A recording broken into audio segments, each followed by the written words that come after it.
ईरानी हमलों की निंदा करने वाले सऊदी अरब और यूएई ने अब उल्टा अमेरिकी राष्ट्रपति ट्रंप को ही धमकी दे डाली। यूएई ने अमेरिका से साफ कहा है कि अगर डॉलर की कमी होती है तो उन्हें चाइनीज युआन जैसी दूसरी करेंसी इस्तेमाल करनी पड़ेगी। यानी सीधा मतलब है कि अगर डॉलर सपोर्ट नहीं मिला तो हम युआन की तरफ जा सकते हैं। बता दें कि ईरान से युद्ध के बाद अमेरिका कई डॉलर झोंक चुका है। सोचिए, हर 24 घंटे में 7,000 से 8,000 करोड़ से ज्यादा। और सबसे बड़ा नुकसान झेला है यूएई ने। दुबई का luxury hotel Fairmont the palm missile हमले में तबाह हुआ।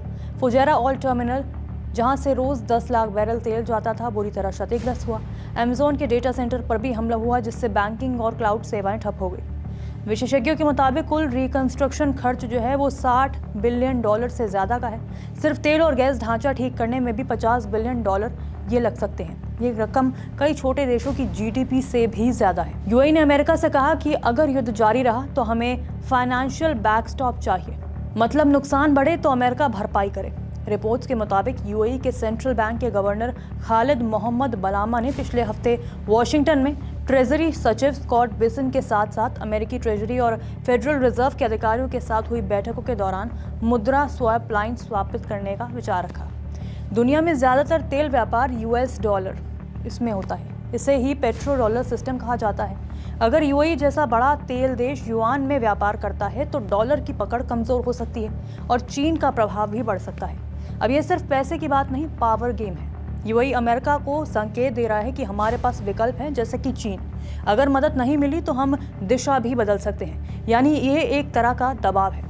जो डॉलर अभी तक अपना प्रभुत्व जमा के बैठा था, जिस डॉलर की बदौलत अमेरिका जब मन करता है किसी भी देश पर सैंक्शन ठोक देता है, और अगर उसी को ईरान ने रिप्लेस करवा दिया, और ईरान नहीं कह रहा कि बल्कि यूएई कह रहा है कि हमें मजबूरन युआन में अब व्यापार करना पड़ सकता है। याद कीजिए 1991 का गल्फ वॉर, उस वक्त सऊदी अरब ने करीब $16.8 बिलियन झोंके थे। कुवैत ने भी करीब $16 बिलियन, लेकिन अमेरिका ने खुद सिर्फ 12% ही खर्च उठाया।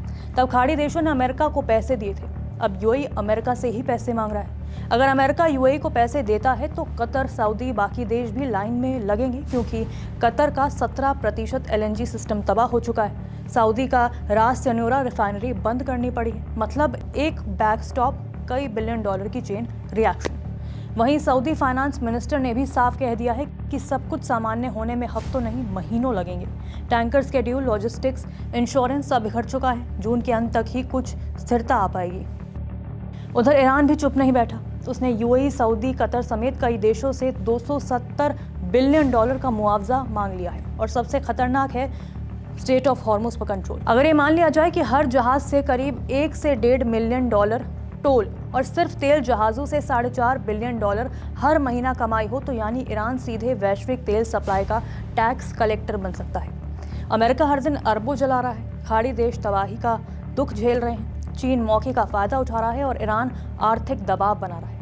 और सबसे बड़ा सवाल यह है कि क्या अमेरिका इस बार भी दूसरों से पैसे वसूल करेगा, या फिर खुद दुनिया का सबसे महंगा बिल उसे खुद भरना पड़ेगा। नमस्कार, मैं हूं मानक गुप्ता। अगर आपको हमारा ये वीडियो पसंद आया हो तो इसे लाइक और शेयर जरूर करें। और हाँ, हमें सब्सक्राइब और फॉलो करना ना भूलें, ताकि आप देश और दुनिया की कोई खबर मिस ना करें। तो जुड़े रहिए हमारे साथ और देखते रहिए News 24।